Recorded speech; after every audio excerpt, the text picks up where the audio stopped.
It's one of the most magnificent cities of the ancient world, Petra. Its monumental temple-like tombs soar over 100 feet tall. And these wonders of engineering are not constructed, they're carved out of sandstone cliffs. At its height, Petra was the center of a vast trading network in frankincense and myrrh, and home to over 30,000 people in one of the most bone-dry deserts on Earth. It's not an appropriate location for a city. There is not even drinking water down there. How did an ancient people supply enough water for this vast city? And how did they carve these magnificent structures so high up in these cliffs? To find out, a geoscientist teams up with stonemasons to carve a Petra-style tomb. We're looking at something that hasn't been witnessed for almost 2,000 years. And archaeologists and hydroengineers discover how a group of nomads transformed this desert city into an oasis, the Las Vegas of the ancient world. It's really conspicuous consumption of this precious resource, water, in this desert environment. Finally, after 2,000 years, the secrets of Petra are about to be revealed. Up now on Nova, Petra, Lost City of Stone.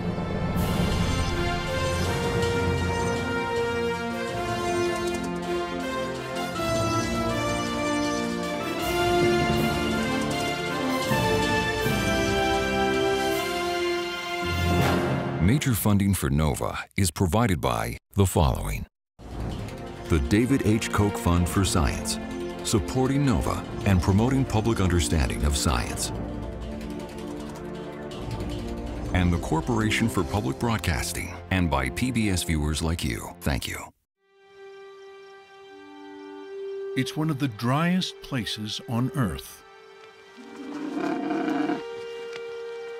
Yet concealed among the canyons of this harsh desert in the Kingdom of Jordan is a magnificent ancient city, Petra.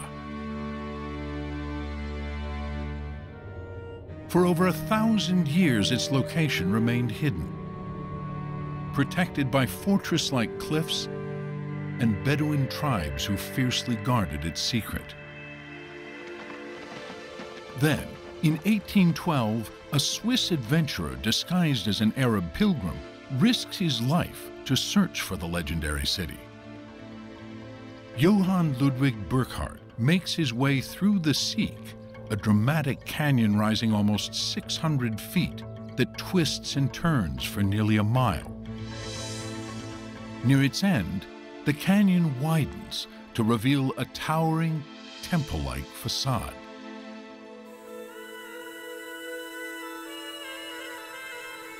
It is called the Treasury, or Khazne in Arabic.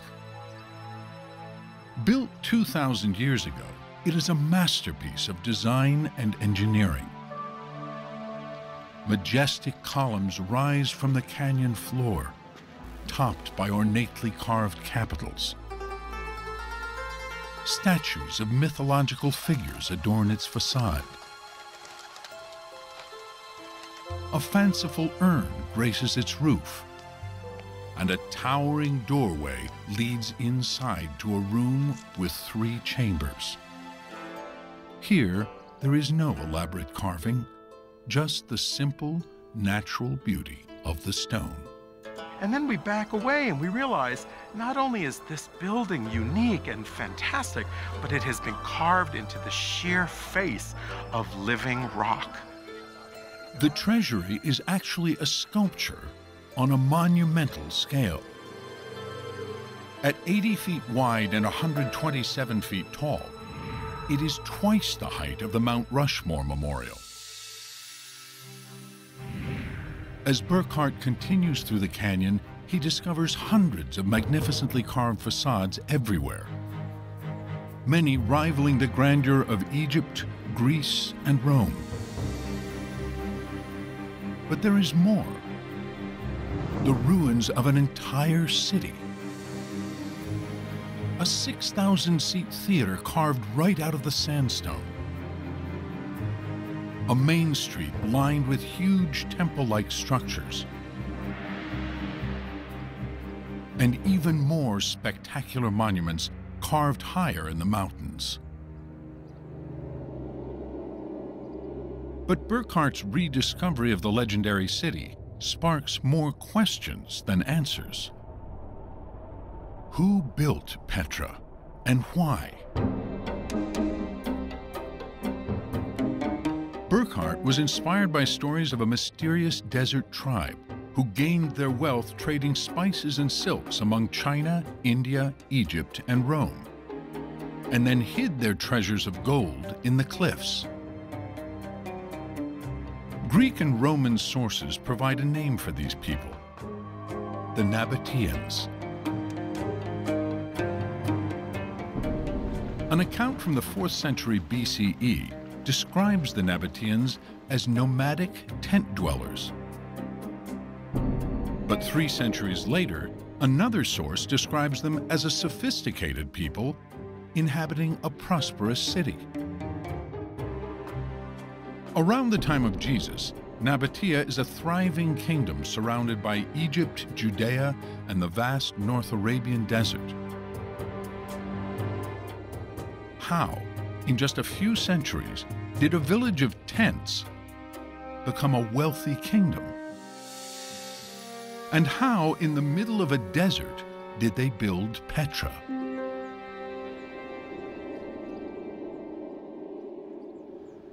Tom Paradise has spent over 3 decades trying to find out. He's a geoscientist who specializes in preserving ancient structures. Alongside the treasury, he sees strange square marks that could be a clue to how it was built.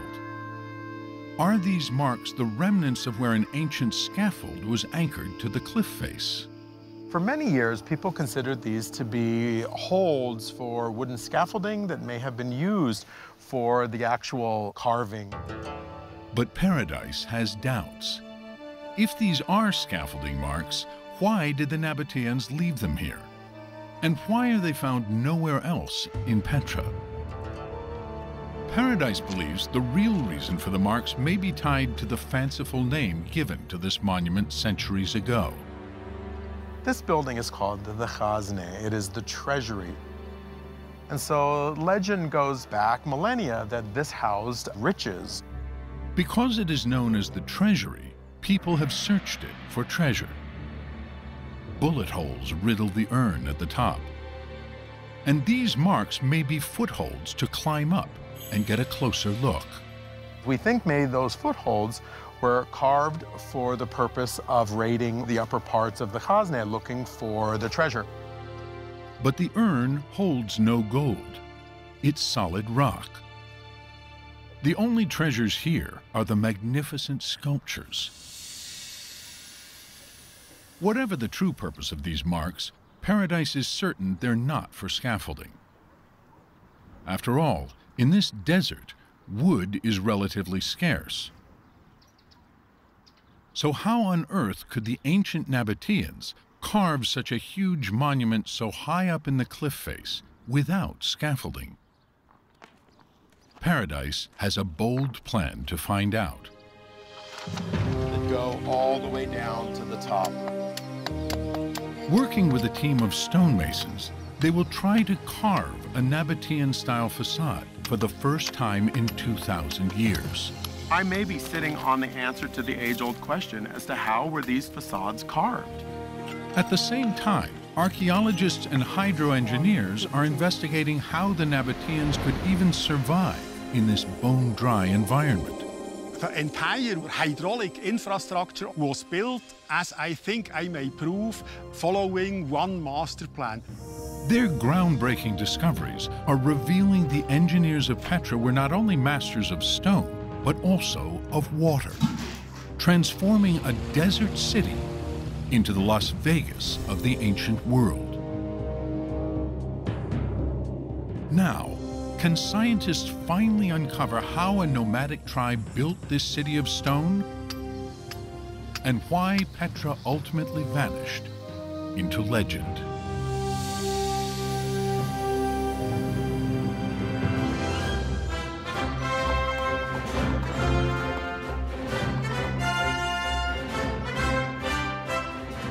Most people will recognize the treasury from the climactic scene of Indiana Jones in The Last Crusade, where Harrison Ford and Sean Connery enter a secret temple to discover the Holy Grail. But despite the great Hollywood story, the treasury and most of Petra's iconic buildings are not temples. They're tombs. The Nabateans left very little writing, but on some of their facades are inscriptions in an Aramaic script, the common language of the Middle East in the time of Jesus. This one, on a facade called Turkmenia, reads in part, "This tomb is sacred. Nothing of all that is inside shall be changed or removed forever." Tomb raiders disregarded notices like this, so human remains and grave goods rarely survive. But body-sized niches leave no doubt these were burial chambers. In all, the cliffs of Petra hold over 800 tombs.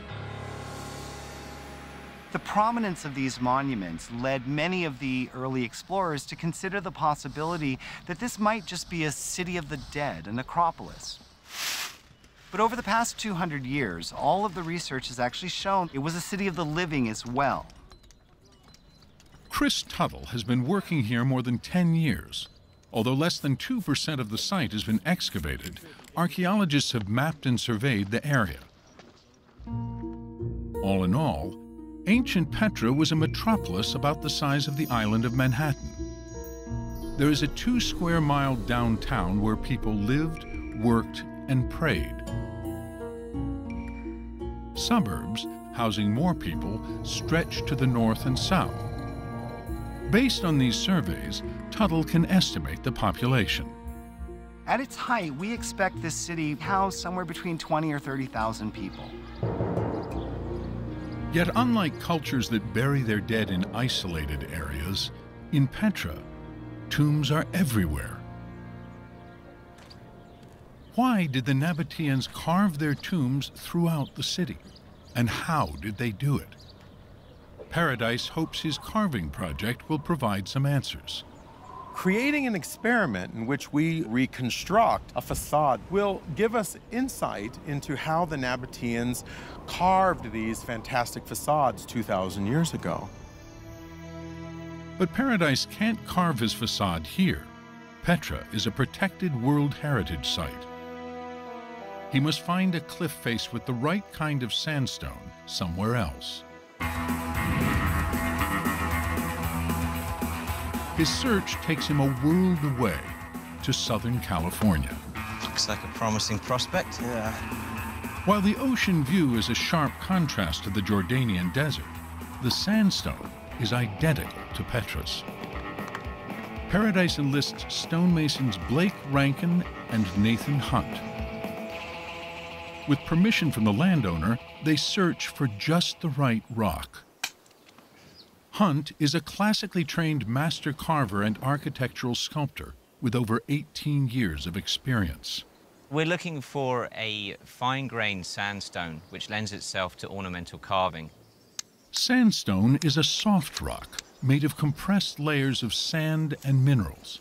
That looks like the type of stone we're looking for. Yeah, this is great. It looks like it's going to carve really well. The team has found the perfect rock and cliff face. Now, they must find the right tools for the job. Back in Petra, Paradise discovers a clue in the stone. Chisel marks made from iron tools.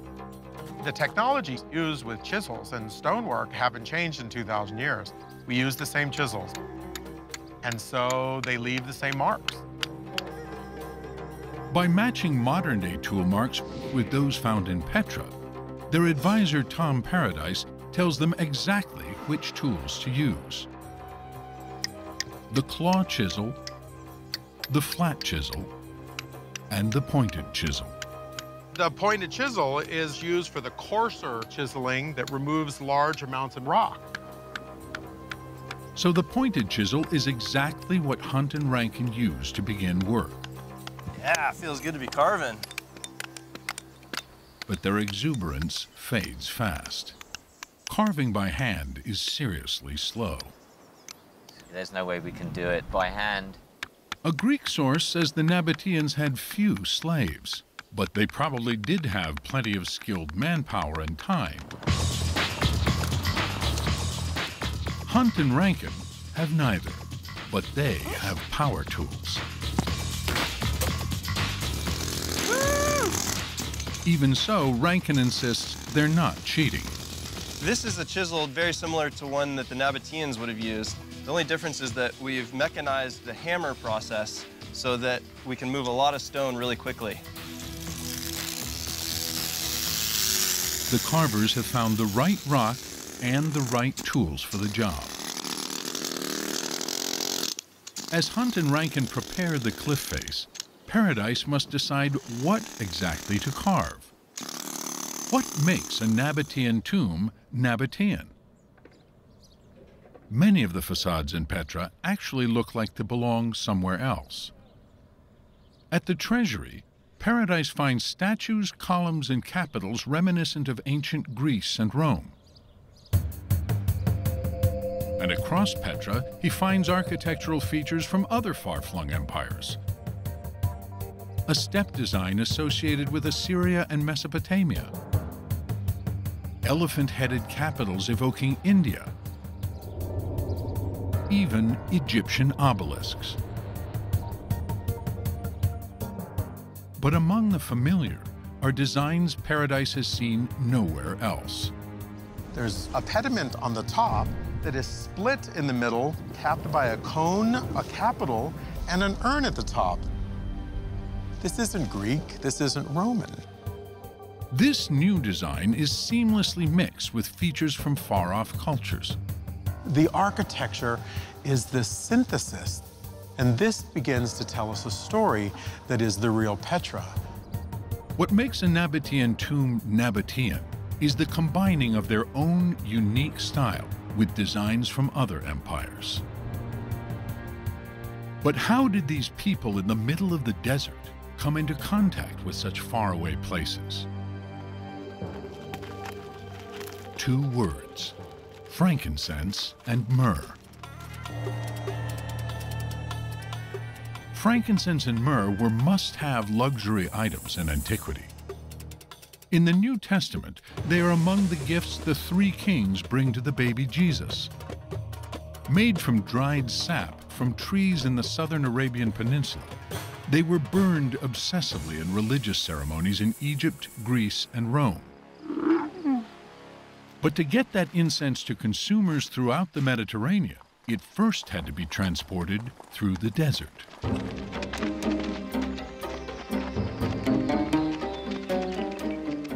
After centuries of living as nomads, the Nabateans knew every secret source of water.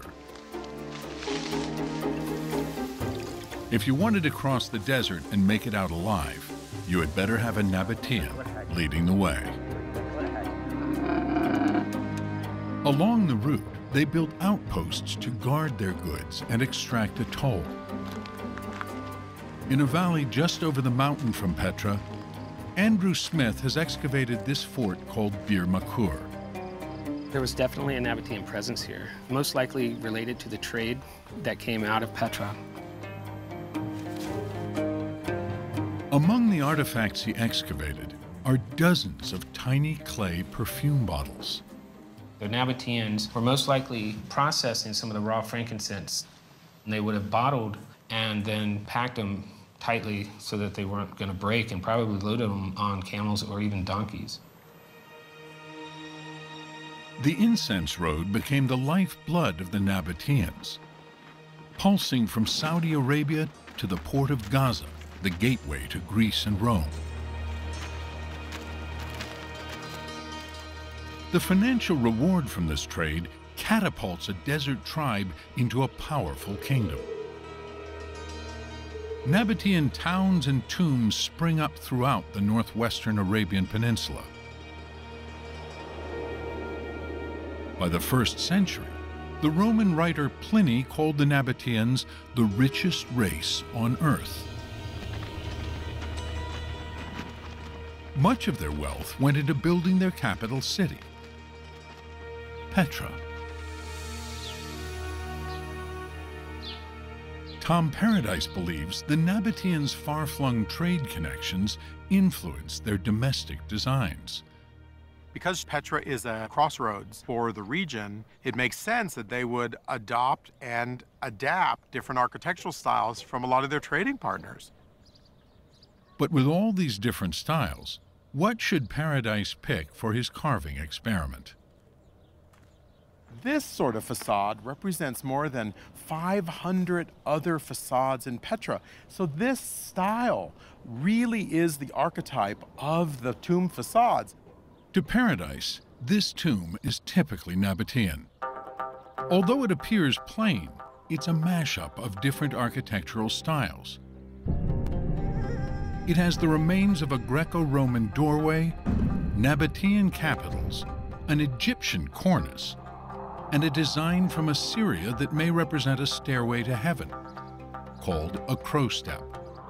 But when the carving team transfers the design to California, it isn't wide enough to fit the rock. You never really know how it's going to work in the stone until you get started. We think it's going to look a lot better if we widen the facade. But how will making the facade wider affect the design? Make each block of the crow step 7 by 7 inch. This would be the edge of the crow step. That'd be great. Grappling with this problem, the team may shed light on a mystery that has confounded scholars for decades. Why do Nabatean tombs, while similar, have unique variations? There's one motif they modify a lot, and that is the crow step. Why the difference, we've never really understood. Some of the tombs in Petra have crow steps that reach all the way down to a narrow ledge called the cornice. Other crow steps meet in the middle. Some scholars have argued this reflects an evolution in design. But Paradise thinks they have struck upon a practical reason. As we make the facade wider, it really requires us to take the crow steps all the way down to the cornice. If the facade is wider, the crow steps must break apart. Increasingly, we notice that changes of the rock actually cause changes within the design elements. I think we have to give more credit to the rock than we have in the past. Sort of roughly mark 9 inches on there. Just start cutting it. By carving their own facade, they discover a basic principle of Petra. The rock influences what they carve and where they carve it. But why here? Choosing to build their capital in the middle of a rocky desert poses another age-old question. How did the Nabateans get enough water to support such a magnificent city? One clue is here in the city center, at a structure known as the Great Temple. Its monumental stairway leads to a large stone platform surrounded by over 100 columns. Yeah, there's a big one. Here. Holes in the courtyard show there are channels running underneath it. It's running under the paved floor. Oh, that'll do it. Sue Alcock leads a team from Brown University to investigate.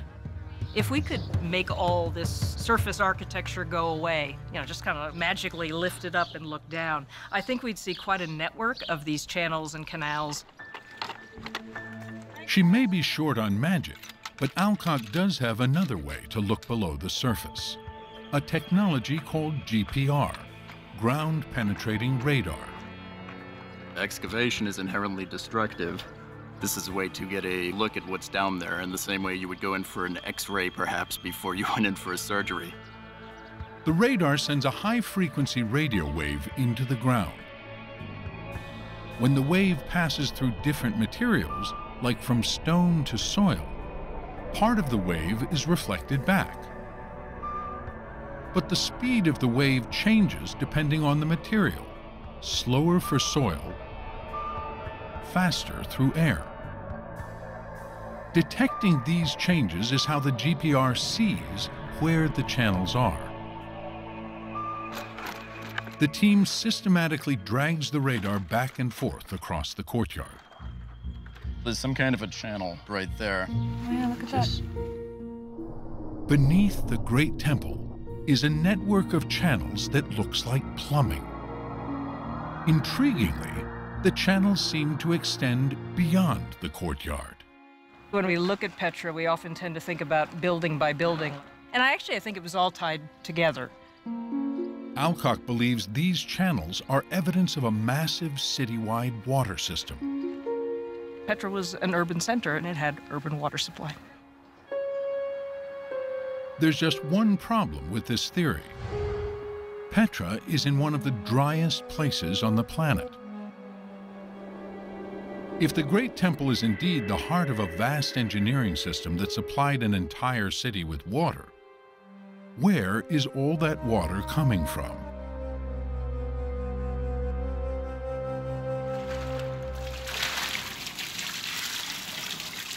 One possible source is still used daily by locals. It's called Ain Musa, or the Spring of Moses. Alison Mickle and Cecilia Feldman of Brown University's survey team join hydroengineer Charles Ortloff to investigate. In Numbers 20:11, it talks about how the Israelites were wandering in the desert and Moses strikes this rock in anger and water flows forth. The story of Moses miraculously bringing forth water has been linked in legend to this rock and spring.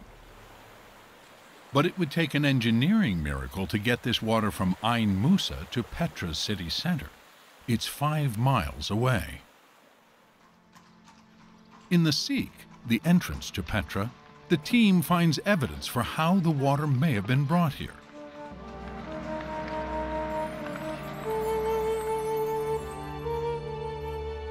Running along the side of the path is a narrow channel which has imprints of what were once enclosed ceramic pipes. If you look inside of the channel, you can see the actual imprints of ceramic sections that are roughly about 1/3 of a meter long. At roughly a foot long, it would require tens of thousands of segments to create a 5-mile pipeline from Ain Musa, high in the mountains. And every one of those joints would have the potential to spring a leak.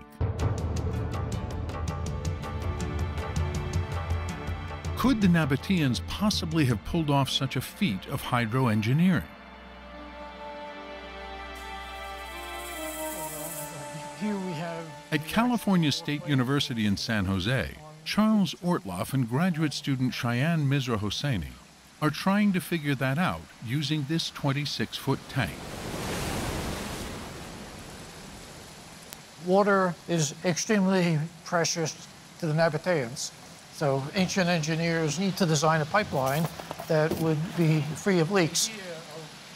Their challenge, and Ortloff's, is how to get water to flow through a pipe as quickly and efficiently as possible. The different angles represent different choices. One choice seems obvious. Make the slope of the pipe steep. Ortloff sets the slope to 6 degrees and turns on the water. Things start out well. The water is flowing fast, but it fills the pipe too quickly, producing an area of turbulence known as a hydraulic jump, which causes the water flow to slow down. This is the hydraulic jump right here. But there's a bigger problem. The pipe is now filled with water, raising the pressure.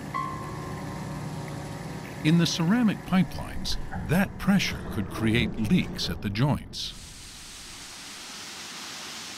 So that design, where we have the steeper slope, is not good. Okay, closing all the valves. If you could put the brick on the other side, just gonna slide it over. Ortloff adjusts the slope of the pipe to 4 degrees. A little more. Yeah, there we go. Got it. A small change in the slope, just 2 degrees shallower, has a big impact on the speed of the water. The big surprise here is that we have only changed the slope by 2 degrees, and yet we have a completely different flow pattern. The flow is fast. And in this test, the pipe never completely fills with water, which would be good news for Petra's plumbers. The entire flow has an exposed airspace above the surface, and this will prevent leakage in the system. With the help of modern-day tools, Ortloff has shown that the best design for delivering water fast and leak-free is a 4-degree slope. And when Ortloff measures the angle of the carved channel in Petra, he makes a remarkable discovery. If we look at actual field measurements, we're able to see that with their pipeline, the ancient Nabatean engineers had a slope of approximately 4 degrees. 2,000 years ago, Petra's engineers worked out the perfect design for their long-haul pipelines. They invented scientific principles that were only officially discovered in the West some 2,000 years later. It is clear that the Nabateans were master hydraulic engineers.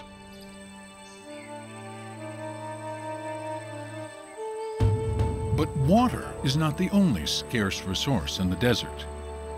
Wood from local trees was also in short supply. So how could the Nabateans build their tombs so high up in the cliff face without using large wooden scaffolding? Paradise finds an important clue in this unusual carving, aptly called the unfinished tomb. The top is finished. The upper area of the capitals remains somewhat crude and still in progress. But then below that, nothing has been carved at all. It's the natural sandstone face.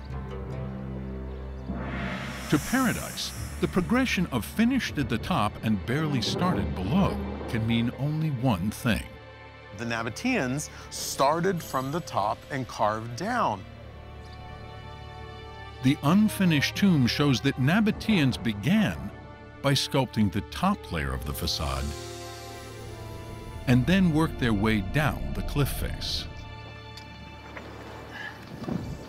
Getting windy again. Yeah. Back in California, Paradise tells Hunt and Rankin they must carve their facade Nabatean style, top down and without scaffolding. There's a lot of challenges involved in trying to figure out how the Nabateans carved a piece like this. I die like a Nabatean is my worst fear. Falling off the rock. Up to now, they've been using safety harnesses. But the Nabateans' top-down approach gives them an ingenious idea for how to carve without harnesses or a large wooden scaffold. We've drilled into the stone here and placed a couple of pins and then put a plank on top and created a temporary and movable ledge. It doesn't require a lot of material. They drive 3 pins into the rock and lay just a couple of planks of wood across them, forming a platform. As their carving descends, it erases the holes they've made, leaving no sign of their platform. By the time we get to the bottom, we've pretty much removed all evidence of any plank. The pin and plank solution works perfectly. It could explain how the Nabateans were able to carve so high up without scaffolding, and why no evidence for the technique can be found. Halfway through the carving, the team makes another discovery. We can move a lot of stone really quickly with these chisels. We've been moving a surprising amount of stone every day. A little carving creates a lot of rubble. I really cannot believe that much carving produced this much rubble. The rubble has formed a ramp. This means they don't need their platform anymore. Now they can just walk up to the facade. When we see this much material being produced from the carving, we now realize that we create ramps from this rubble that gives you access to the facade for the stone carvers. Combining the clues found in Petra with the discoveries in the carving project, a new theory emerges for how the Nabateans may have carved the treasury. They begin by climbing to the top. Here, they cut a narrow ledge into the cliff face. Using ancient drills, they fix pins below the ledge and lay planks across to provide a platform for the carvers. The first thing they carve is the urn and the upper layer of the monument.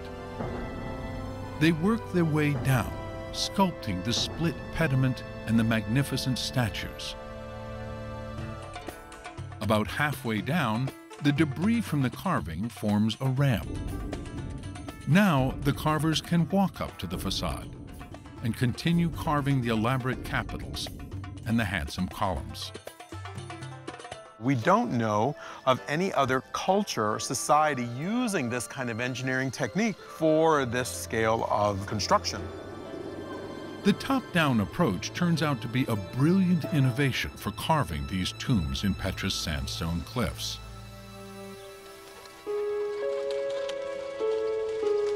But carving is only part of the treasury's grandeur. Its impressive location commands the head of the canyon and the entrance to the city. Yet the same narrow canyon that creates this dramatic reveal can also be a death trap. These amateur videos capture a rare but deadly desert hazard: flash floods. Petra's average annual rainfall of just a few inches can hit all at once and pour down this gorge with lethal force. Flash floods took the lives of 22 French tourists here in 1963, and even today could damage the treasury. Willy Bellwald, a Swiss architect and archaeologist, has come to Petra to protect both tourists and the treasury. He's searching for clues to how the Nabateans held back the floods. When they decided to carve this facade into the cliff, they had to do something against flash floods in wintertime. Next to the treasury is a narrow gorge. Here, Bellwald finds huge blocks mortared together to form an ancient dam. It's 2,000 years old and still totally preserved. But this one dam would not be enough to protect the treasury. So Bellwald is on the hunt for more dams. While the landscape appears to be plain rock, to Bellwald it is packed with clues. He notices different colors on the canyon wall. Above this line, the stone is dark. Below, it's lighter, which Bellwald believes is caused by mineral deposits from water once stored here in a reservoir. Following this waterline brings him to an area where two deep grooves have been carved into the canyon walls. The grooves show where a dam once stood. All these dams had to be anchored into the cliffs on both sides that they could easily withstand the pressure of the retained water. Following these clues, Bellwald has uncovered an ancient Nabatean dam system. The Nabateans built 5 dams. And to make those dams even more effective, they carved a channel 140 feet long and 16 feet deep to reroute some of the water. This created a large area to store overflow and reduce the force of the water before it reached the treasury. It's an engineering feat almost as impressive as the treasury itself. They realized that if they divert the water, they allow the water to spread out to a much bigger surface, and this reduced its speed tremendously. It worked perfectly. So perfectly, Bellwald can't improve on this design. Today, a team is repairing this ancient dam network so it can once again protect the treasury. If we want to keep the treasury for the future, we have to protect it again as 2,000 years before from flash floods, and that's exactly what I'm doing. Because the threat of floods was so great, Belwald believes the Nabateans must have built the dam system and the treasury at the same time. In fact, scholars now believe the grand tombs, the city center, and the water systems, most of the ancient city of Petra, were built within 100 years around the birth of Jesus. The entire hydraulic infrastructure of Petra was built following one master plan. So just how much water did that system provide? Back in San Jose, Charles Ortloff is figuring that out. These are the main supplies of water from all of the cisterns, all the dams. Ortloff has mapped every water feature he and other archaeologists have discovered. 8 springs for fresh drinking water, 36 dams to protect the city from flash floods, over 100 cisterns and reservoirs to collect and hold rainwater, and 125 miles of pipeline to connect many of these features into one integrated water system. From the map and his flume experiments, Ortloff can estimate the total amount of water available to Petra's 30,000 people. If you sum up all of the water from various sources, that would lead to 8 liters per person per day. 8 liters is about 2 gallons. In a world before showers and washing machines, that's more than enough water to survive on. In fact, new discoveries revealed that the Nabateans had enough water to transform Petra into a desert oasis. Evidence of that water surplus is being found right next to the Great Temple, in a large open terrace. It was named by early explorers as the Marketplace. So when Leanne Bedal began digging here in 1998, that's what she expected. Because it had been called a marketplace, I came in prepared to excavate a market. But as she began digging, at 8 feet deep, she discovered waterproof cement. So we knew that we had something containing water, something deep. Her team excavated further and discovered a subterranean structure. We have the southwest corner here, and directly to the north is the northwest corner. Bedal located all 4 corners to discover overall dimensions of 140 by 80 feet, nearly the size of an Olympic swimming pool. Then, in the middle, she found evidence of a stone platform, and surrounding the sunken structure, channels, likely used for irrigating a lower terrace, where soil samples suggest the area had been cultivated. When she puzzles the evidence together, Bedal concludes the marketplace was in fact a huge ornamental pool complex, including an island pavilion and a garden on a terrace below.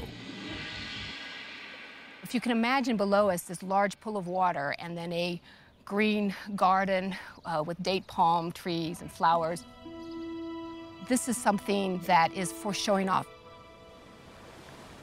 Throughout the city center, archaeologists are finding other decorative water features, like fountains and a canal running beside a colonnaded street. It's really conspicuous consumption of this precious resource, water, in this desert environment. Conspicuous consumption of water in the middle of a desert? It seems Petra resembled another flashy desert destination.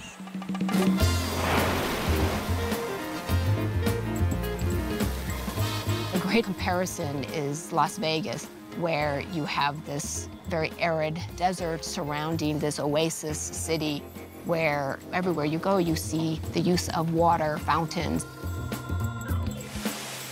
By diverting a precious resource into a wealthy center, it sends a message to anybody who sees it that this is a place of wealth and power. For ancient visitors, after days of traveling on camel through the hot, parched desert, entering this oasis city must have made a powerful impression. Petra's luxurious pools and internationally inspired architecture likely sparked the legends that echoed through the ages.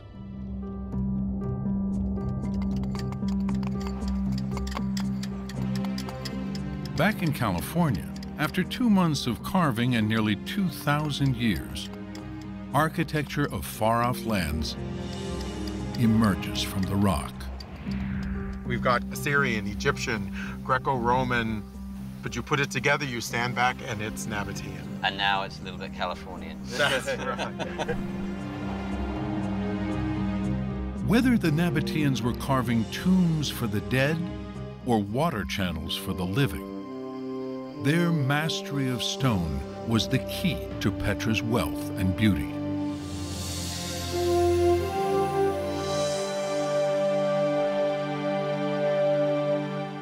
So why did the Nabatean kingdom decline and Petra largely disappear? Across the city, collapsed columns point to a prime suspect. Ancient texts record a huge earthquake in 363. As a result, for a while, when archaeologists came to Petra, anytime they saw something like this, they'd say, this fell down in 363. But one catastrophic earthquake does not provide the whole picture of the city's decline. At the Great Pool, the most luxurious place in Petra, there's evidence that hard times hit the city even earlier. It may have been as early as the 2nd century, because at that point we find a lot of animal bones at the bottom of the pool, so it seems to have been used for trash. Found in the Great Pool, this layer of fallen rocks dates to around the 363 quake. But below that, the layer of soil containing the animal bones indicates the pool filled in at least 100 years before. And there is evidence of more destruction 100 years after the Great Quake, which may have fatally weakened the city's protective dams. Large sections of Petra's main street are missing pavers. Tom Paradise believes they were washed away in a catastrophic flash flood. The floodwaters rushed down through Petra city center, ripping up cobblestones. This flood inundated the city and may have marked the end of Petra's golden age. Ironically, the very water that brought life to Petra may also have contributed to its demise.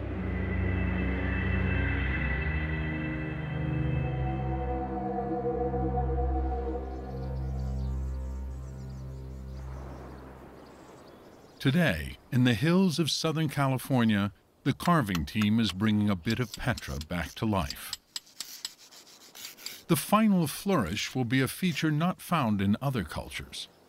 A Nabatean-style capital with a simple knob in its center. Normally, there is a detail here. Typically, there is a leaf or a flower here. You never really see it left in this very abstract form. It's quite beautiful in its simplicity.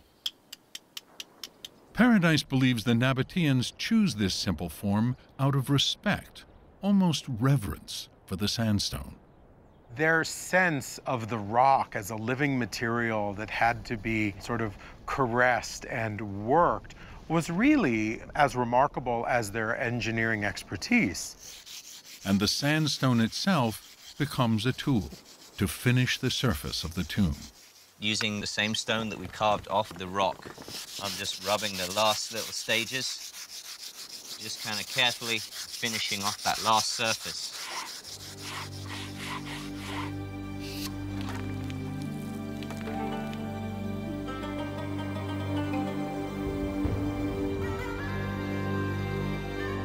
Stone is at the core of Nabatean lives. The very name for their city, Petra, comes from the Greek word for rock.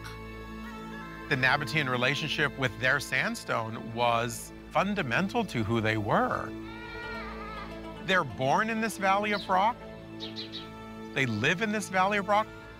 And then when they die, they are buried in the rock itself. These hewn tomb facades become their final resting place.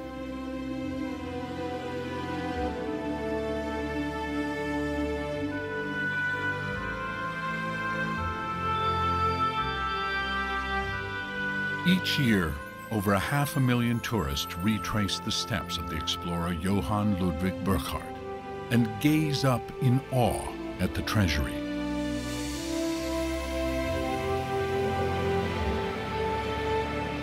But in the 2 centuries since Petra was reopened to the Western world, its distinctive engineering and culture is proving equal to that of any ancient civilization. Petra's more than a city. It was the seat of a kingdom whose peace and prosperity was the envy of the ancient world. Cisterns, channels, dams, even fountains and pools. The Nabatean mastery of water fueled their astonishing city of stone. The water features are underpinning everything. If the Nabateans couldn't control this water, you wouldn't have a city here. Over 2,000 years ago, a desert tribe settled among these forbidding cliffs and transformed this hostile landscape into an oasis. The Nabateans learned how to maximize these limited resources to produce a society and a culture that thrived and prospered for hundreds and hundreds of years. Burckhardt came here chasing legends of a city lost in the sands of the desert. A city with riches from all over the known world, buildings that rivaled Egypt and Rome, and fountains and pools overflowing with water. Today, it's clear many of the legendary splendors of the lost city of Petra are true.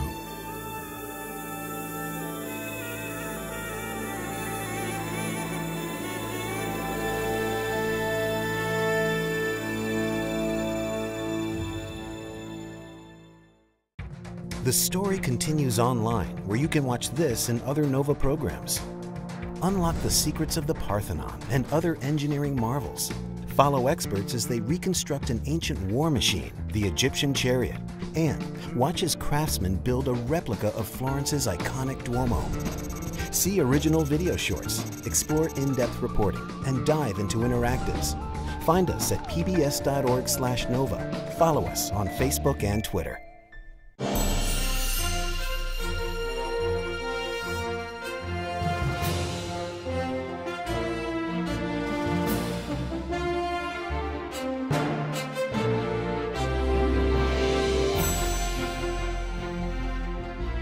The 3-part Nova series Building Wonders is available on DVD. To order, visit shoppbs.org or call 1-800-PLAY-PBS. Nova is also available for download from iTunes.